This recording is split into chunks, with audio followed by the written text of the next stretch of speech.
Break के बाद एक बार फिर आप सभी दर्शकों का स्वागत है। दमदार 10 आप देख रहे हैं। उत्तर प्रदेश में अगले साल चुनाव है और अखिलेश यादव चढ़ावा चोरी को मुद्दा बनाकर सरकार को घेरने की भरपूर कोशिश में है। राहुल गांधी छात्रों के जरिए उत्तर प्रदेश में पैच बनाने की कोशिश कर रहे हैं।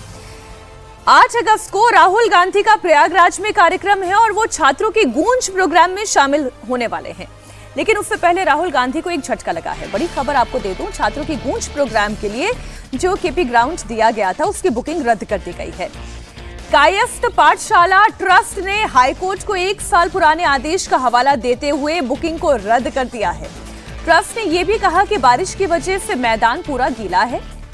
आपको याद दिला दें, पिछले साल इलाहाबाद हाईकोर्ट ने स्कूल और कॉलेज के मैदान को व्यावसायिक गतिविधि के इस्तेमाल पर रोक लगा दी थी और कहा था कि इससे बच्चों की पढ़ाई लिखाई प्रभावित होती है, इसलिए ऐसे आयोजन स्कूल के मैदान में नहीं होंगे। और इसी को लेकर कांग्रेस भड़क गई। कांग्रेस का कहना है कि सरकार राहुल गांधी से डर गई है। अब इस मुद्दे को हम इस तरह से समझने की अजीत जी कोशिश करते हैं कि राहुल गांधी ने जंतर मंतर से बहुत सोच समझकर दूरी बनाकर रखी, क्योंकि वो अपना एक अलग प्लेटफॉर्म पहले से ही तैयार कर रहे हैं और वो छात्रों की गूंज का है, जिसको हमने उत्तराखंड में भी देखा था। अब उत्तर प्रदेश में वो करना चाह रहे थे लेकिन उन्हें परमिशन नहीं मिली। देखिए, ये कार्यक्रम उनका होना था 10 जुलाई को। अजय राय ये कह रहे हैं हम हर हाल में यहाँ पे करके रहेंगे प्रदर्शन। ये 10 जुलाई को जाना था उनको। आपको ध्यान होगा 17 जून को वो कोटा गए थे और उसके बाद 10 जुलाई को प्रयागराज का कार्यक्रम तय किया था। उस समय भी हम लोगों ने पूछा था कि भाई ये 17 जून की बाद से लेकर के 10 जुलाई तक आप कहाँ रहेंगे? भाई छात्रों का जब आंदोलन चल रहा है, इतने छात्र आंदोलित हैं, आप कोटा गए तो उसके बाद ये 23-24 दिन आप कहाँ रहेंगे?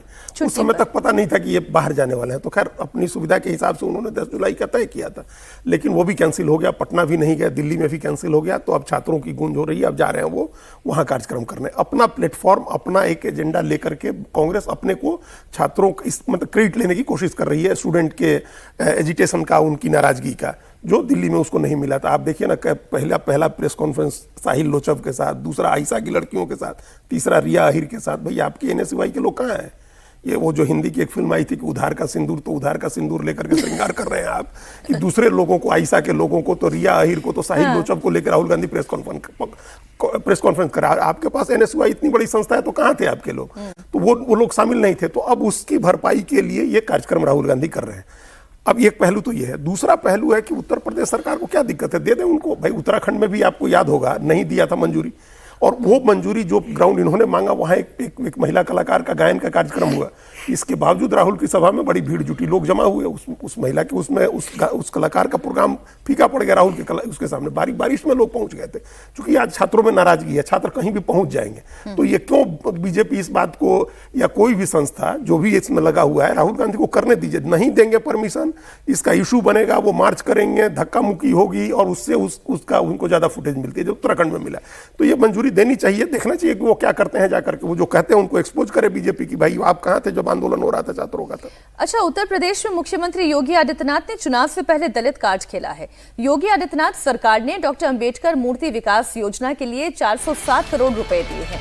विधानसभा में सप्लीमेंट्री बजट में इसे मंजूरी मिल गई और इस योजना में सरकार सभी अंबेडकर प्रतिमाओं पर छत्र लगाएगी और बाउंड्री वॉल भी तैयार की जाएगी। हर विधानसभा में डॉक्टर अंबेडकर के 10 स्मारकों के विकास में 407 करोड़ रुपए का खर्च आएगा। सरकार संत रविदास, कबीर, महात्मा ज्योतिबा फूले जैसे महापुरुषों के स्मारकों का भी विकास कराने जा रही है। बीजेपी के दलित कार्ड के सामने अखिलेश यादव ने ब्राह्मण कार्ड खेल दिया। अखिलेश यादव के पीडीए में अब पी का मतलब पिछड़े की बजाय पंडित हो गए हैं। सबसे पहले पीडीए के पी थे पिछड़े, अब पीड़ित प्रेम में आ चुके अखिलेश यादव अब पी का मतलब पंडित बता रहे हैं। अखिलेश यादव की नजर में ब्राह्मण वोटों पर चाहे वो सभाएं कराना। अब समाजवादी पार्टी के संस्थापक सदस्य जनेश्वर मिश्रा की जयंती के मौके पर अखिलेश यादव ने लखनऊ में प्रबुद्ध सम्मेलन भी किया और समाजवादी पार्टी के ज्यादातर ब्राह्मण नेताओं को बुलाया गया। इसके बाद अखिलेश यादव ने कहा कि उत्तर प्रदेश में ब्राह्मणों पर जुल्म हो रहे हैं, लेकिन समाजवादी पार्टी हर जाति का सम्मान करती है, इसलिए पीडीए में पंडित भी शामिल हैं। लोग पीडीए की बात करते हैं और पीडीए की नई नई परिभाषा बनाते हैं। जब से पीडीए से वो लोग हारे हैं, तब से पीडीए की नई नई परिभाषा बना रहे हैं वो लोग। लेकिन वो लोग भूल गए हैं पीडीए में पीडी पंडित का ही शुड फॉर्म है।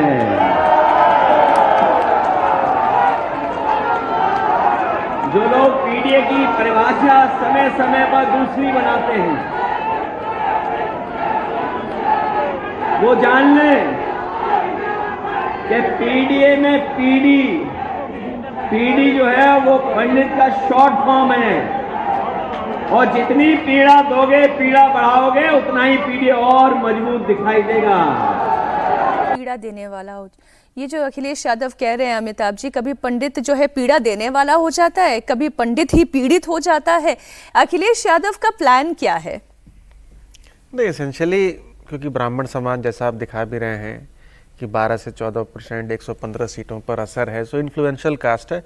और कहीं ना कहीं जब से योगी आदित्यनाथ चीफ मिनिस्टर बने हैं तो एक टसल भी पावर के लिए ब्राह्मण और ठाकुर समाज में हिस्टोरिकली चलता आ रहा है, चाहे उत्तराखंड हो चाहे यूपी हो, तो उसको एक्सप्लॉइट करने की कोशिश कर रहे होंगे। 2007 में भी जो बसपा की सरकार, वहाँ मायावती की सरकार बनी थी, तो उन्होंने कांग्रेस के पुराने फार्मूले को रिवाइव किया था, जो कि ब्राह्मण, दलित और मुस्लिम का फार्मूला था।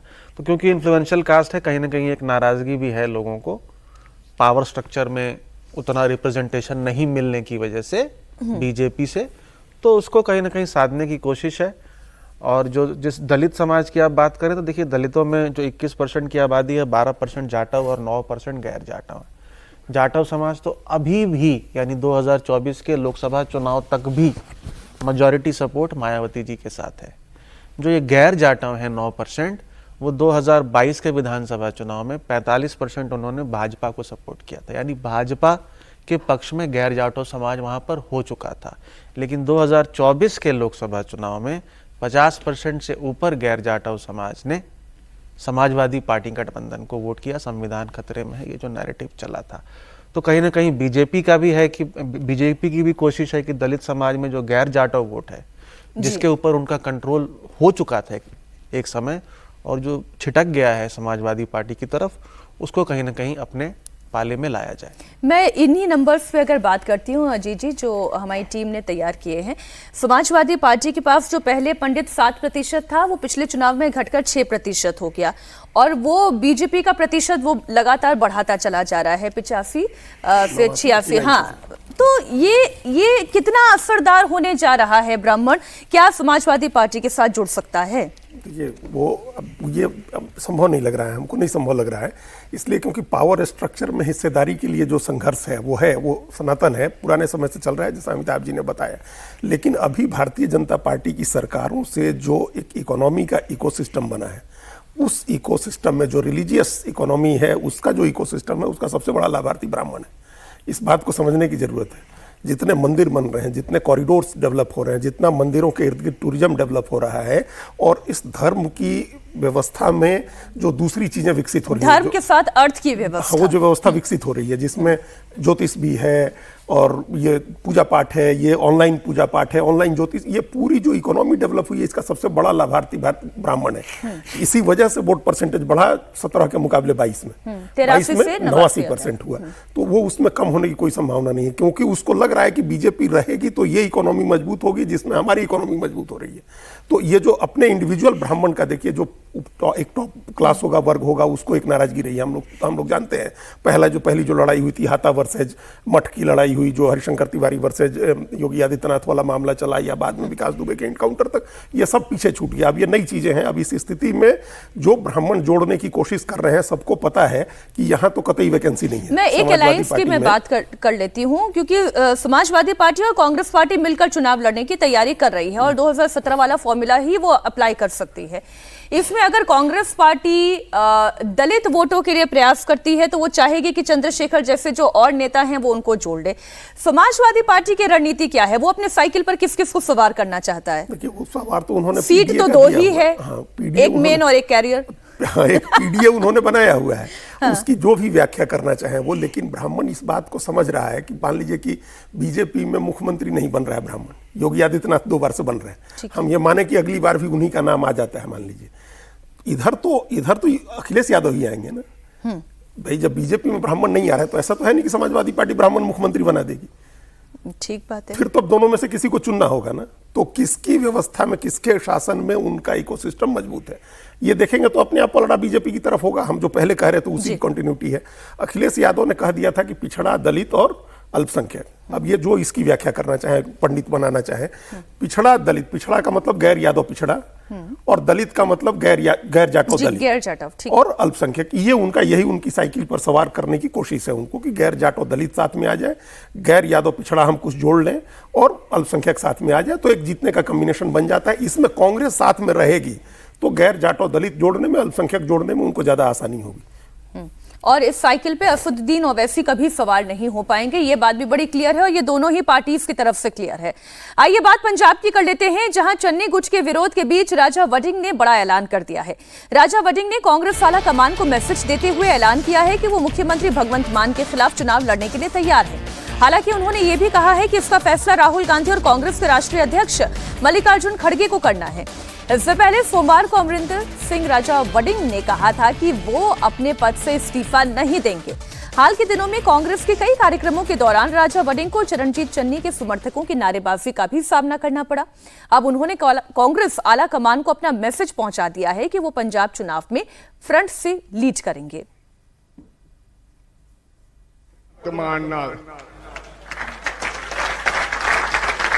सर, वैसे तो राहुल गांधी ने फैसला करना और खड़गे साहब, और आपने, मेरी औकात नहीं है।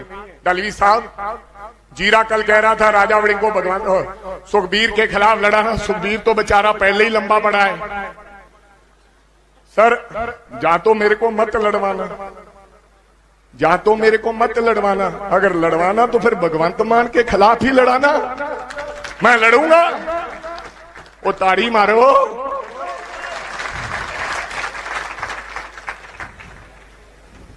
नाले पता लग जू। अच्छा, अगर कोई होर चाहवान होवे जेड़ा कहंदा होवे राजा वड़िंग तां कट्ठा जाए, मैं लड़ूंगा, उन्हें भी लड़ा सकते। अब एक तरफ भगवंत मान वर्सेस राजा वडिंग, ये जो अभी आपने सुना उनके बयान में, अमिताभ जी, ये दिखाई दे रहा है भगवंत मान के विरुद्ध, लेकिन मजबूत चेहरा कौन सा है कांग्रेस पार्टी का? क्योंकि चन्नी तो अपनी एक अलग लाइन पर चल रहे हैं, यहाँ पे वडिंग साहब कह रहे हैं कि वो लीड करेंगे, तो लीड करना शुरू कर चुके हैं। देखिए, कुछ भी कह लें, एंटी इनकम्बेंसी तो जरूर है सरकार के खिलाफ, लेकिन भगवंत मान ओरेटर बहुत स्ट्रांग है। उनके जैसी ओरेटरी स्किल्स किसी भी लीडर के पास नहीं है। आज स्टेज पे ही काम किया है, किसी भी लीडर के पास नहीं है, तो वो उनकी एक खासियत है। दूसरी बात है कि कांग्रेस के पास जो एंटी इनकम्बेंसी को एक्सप्लॉइट करने की थोड़ी बहुत चांसेस थी भी, जो दिख रही थी, अब वो इन फाइटिंग में उन्होंने मतलब पूरा का पूरा रायता जो है वो फैला दिया है। अब 3 दावेदार हो गए हैं अध्यक्ष पद के लिए, चन्नी है, रंधावा है, वाडिंग तो करंट अध्यक्ष हैं ही। चन्नी को कहीं ना कहीं लगता है कि 2022 में उनको बनाया गया था चीफ मिनिस्टर, वो 2 सीटों से हारे थे, लेकिन वो लार्जली अमरिंदर सिंह के खिलाफ जो एंटी इनकम्बेंसी थी उसके वजह से हारे थे। जबकि जो उनके एंटी ग्रुप है, उनका मानना है कि भाई अब ऐसे सिपाही को थोड़ी आप कमान सौंपेंगे जो 2 सीटों से पिछली बार हार गया था और एक राउट मिली थी कांग्रेस पार्टी को। तो अब यही बात है कि कांग्रेस पार्टी को देखना है कि भाई जट सिख अध्यक्ष प्लस सीएम फेस चन्नी के साथ चलें, या अभी सीएम क्योंकि जो भगवंत मान को चैलेंज करेगा वो अपने आप ही सीएम कैंडिडेट हो जाएगा। तो वो इसीलिए करना चाह रहे हैं वो, क्योंकि चन्नी कह रहे हैं कि ठीक है, अगर आप अध्यक्ष मतलब वे आउट में अध्यक्ष आप उनको बनाए रखना चाहते हैं तो भी आप हमें सीएम फेस डिक्लेयर करें, क्योंकि इनको तो सीएम ही बनना है लार्जली, करेक्ट। तो अब उसको भी न्यूट्रलाइज करने के लिए वडिंग ने स्टेटमेंट दे दिया कि भाई मैं लड़ने के लिए तैयार हूँ। वो तो ये बात अब लगभग सेटल हो गई है कि कांग्रेस अनाउंस नहीं करेगी किसी को सीएम का चेहरा। ये पिछली बार भी जब ये पूरा चन्नी के सब समर्थक मिल नहीं रहे थे और भूपेश बघेल 5 दिन जाकर के पंजाब बैठे थे, जब कोई उन लोगों ने मुलाकात नहीं की, वो लोग दिल्ली आ गए, तभी ये बात इन्होंने कह दिया था कि ये अध्यक्ष बदलना कोई गुड्डे गुड़ियों का खेल नहीं है, हम अध्यक्ष नहीं बदलेंगे, अध्यक्ष तो यहीं रहेंगे। उनको चुनाव अभियान समिति का अध्यक्ष बना दिया गया है। ये मतलब वो चन्नी को ये प्रदेश अध्यक्ष हैं, प्रताप सिंह बाजवा विधायक दल के नेता हैं, ये सब लोग मिल करके एक सामूहिक नेतृत्व में चुनाव लड़ा जाएगा। ये बात कांग्रेस साफ कर चुकी है। कांग्रेस कोई जोखिम नहीं लेना चाह रही है कि हम दलित के लिए जाएं, और दलित का ऐसा डिवीजन है वहाँ रविदासिया समाज और वाल्मीकि समाज और मजहबी दलित का कि उसमें उसका कोई फायदा नहीं हुआ। पिछली बार देख लिया, कांग्रेस पार्टी ने। और इस बार रविदासिया समाज को लेकर के और सचखंड बला को लेकर के, डेरा सचखंड बला को लेकर के जो बीजेपी ने पॉलिटिक्स की है, उसके बाद वैसे भी डिवीजन वहां दिख रहा है। और आप जाट सिख को नाराज नहीं कर सकते हैं जिसकी आबादी 20-22% आबादी भी बड़ी है और इन्फ्लुएंस ज्यादा बड़े इस पर है। पूरा मालवा आप समझ के लीजिए कि उनके असर का है, 70-69 सीटें उस मालवा में जो है उनके ही असर वाली हैं। तो ये कोई जोखिम नहीं लेगी कि हम जाट सिख कर दें या दलित कर दें, ये कांग्रेस जोखिम नहीं लेने जा रही। सामूहिक नेतृत्व में लड़ना होगा। सटल तरीके से मैसेज देने की ये बात हो सकती है कि अब आप भेज दें किसी को वहां लड़ने के लिए भगवंत मान के खिलाफ, वो लड़ेगा, जो लड़ेगा वो स्वाभाविक रूप से चेहरा बन जाएगा। बिल्कुल। बांग्लादेश की पूर्व मुख्यमंत्री माफ कीजिएगा, पूर्व प्रधानमंत्री शेख हसीना के संबोधन के बाद कट्टरपंथी बौखला गए हैं। उन्होंने बांग्लादेश क्रिकेट टीम के पूर्व कप्तान शाकिब अल हसन के घर को जलाने की कोशिश की है। कट्टरपंथियों ने मागुरा में शाकिब अल हसन के घर में आग लगाने की कोशिश की। शाकिब अल हसन ने पूर्व पीएम शेख हसीना के वर्चुअल संबोधन के कार्यक्रम में हिस्सा लिया था और इसी के कुछ घंटे के बाद उनके घर पर हमला किया गया। कट्टरपंथियों ने उनके घर पर पहले ईंट पत्थर फेंके और फिर आग लगाने की कोशिश की गई। शेख हसीना की पार्टी अवामी लीग ने दावा किया है कि शाकिब अल हसन के घर पर पेट्रोल बम फेंके गए हैं। तो ढाका में अभी भी खौफ है, इससे कोई इनकार नहीं कर सकता। 2 साल के बाद शेख हसीना ने अपना भाषण दिया और उन्होंने वर्चुअली बांग्लादेश की जनता को संबोधित किया। हालांकि इस दौरान उनका कैमरा ऑफ रहा। बांग्लादेश के पूर्व पीएम ने कहा कि उन्हें अपनी नहीं बांग्लादेश के भविष्य की चिंता है। शेख हसीना ने यह भी कहा कि उन्हें पता है कि बांग्लादेश जाने पर गिरफ्तारी हो सकती है, उनकी हत्या भी हो सकती है, फांसी दी जा सकती है, लेकिन इसके बावजूद दिसंबर में बांग्लादेश जाएंगी। शेख हसीना ने मोहम्मद यूनुस को छात्र आंदोलन का मास्टरमाइंड बताते हुए कहा कि यह छात्र आंदोलन नहीं था, लोकतंत्र पर संगठित हमला था, ये वो बांग्लादेश नहीं जो वो बनाना चाहते थे।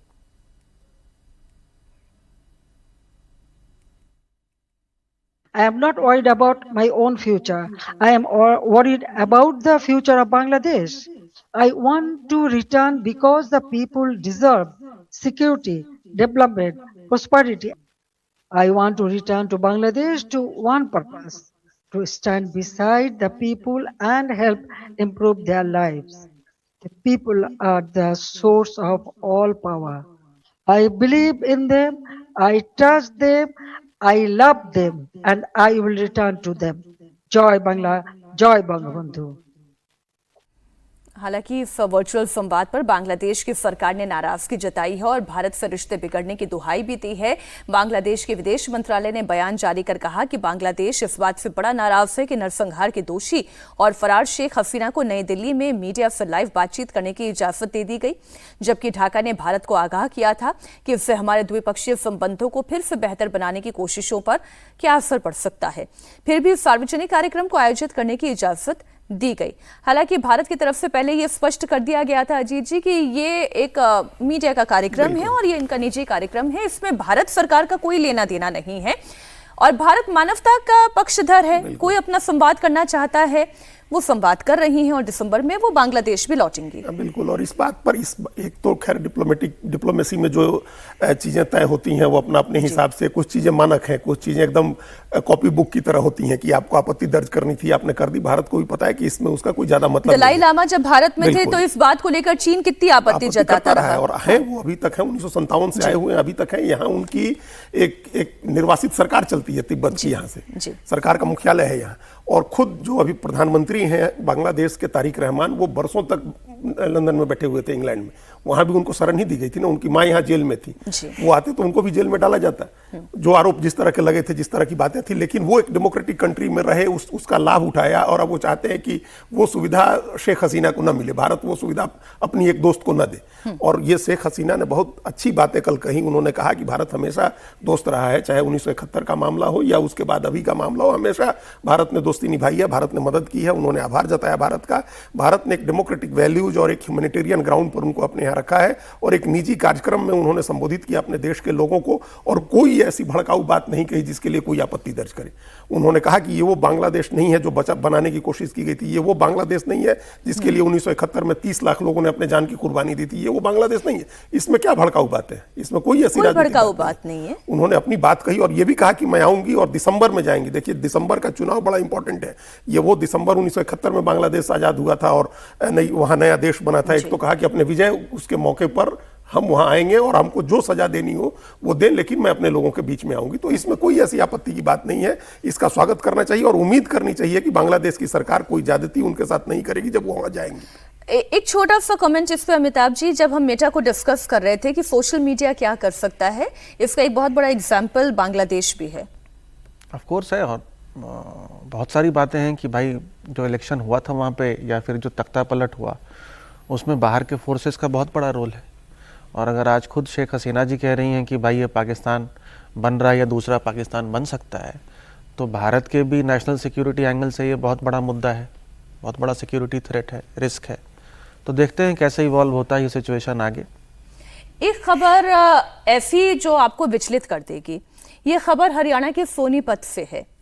जिन बेटियों को पढ़ा लिखा कर पिता काबिल बनाता है, उनके हर सपने को अपना समझकर उनको बड़ा करता है, पिता अपनी बेटियों से मिलने की चाहत में ही अगर दम तोड़ दे, इतना ही नहीं कि उनका अंतिम संस्कार भी हो जाए और बेटियां ना पहुंचे, तो ये कितना पीड़ा देने वाला है।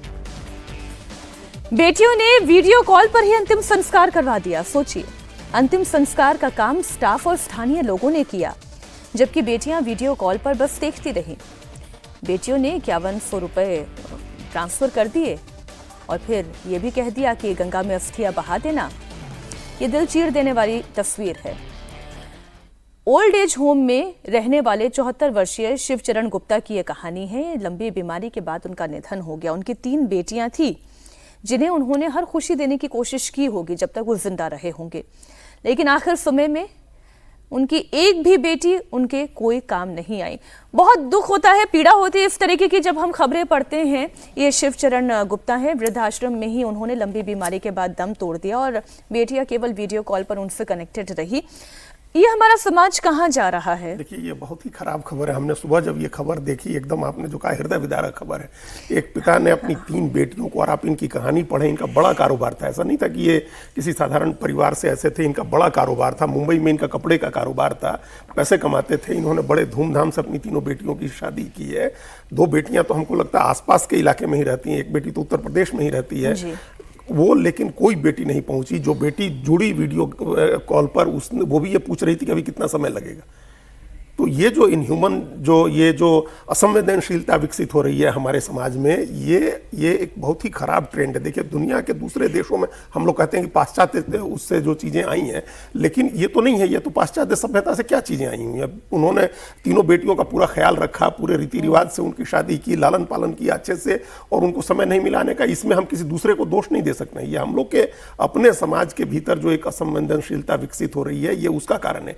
ये समझने की जरूरत है। वृद्धाश्रम बढ़ रहे हैं और परिवार से बुजुर्ग निकलते जा रहे हैं। इस बात का ख्याल रखना होगा। ये समाज सुधार को बाहर से आकर के आदमी नहीं करेगा। ये जो संयुक्त परिवार पर अभी हम लोग चर्चा भी कर रहे थे एक दिन अमिताभ जी, संयुक्त परिवार का विघटन अगर हो रहा है, चलिए बेटा नहीं था, 3 बेटियां थी, हमने ऐसी तस्वीरें भी देखी जहां बेटियां कांधा देती हैं अपने पिता को और वो शब्दा करती हैं, लेकिन ये तो बहुत ही पीड़ा देने वाली तस्वीर है। मतलब कुछ मैं तो क्या बोलूं, मतलब कुछ बोलने लायक नहीं है ये बात। तो मतलब बहुत ही हृदय विदारक न्यूज़ है, जैसा भाई साहब भी कह रहे हैं। और ऑफ कोर्स हमारा जो कल्चर है, हमारी जो हेरिटेज है, उसमें कहीं ना कहीं गिरावट आ रही है। और उसके ऊपर जो हमारा स्कूल करिकुलम, कॉलेज करिकुलम है, उसमें भी इन सब चीज़ों पर मुझे लगता है दोबारा जोर देने की ज़रूरत रह गई। एम्पैथी और सिंपैथी दोनों बनी रहनी चाहिए। स्कूली शिक्षा से लेकर कॉलेज की शिक्षा में शायद ये पाठ भी फिर से पढ़ाए जाने की ज़रूरत है।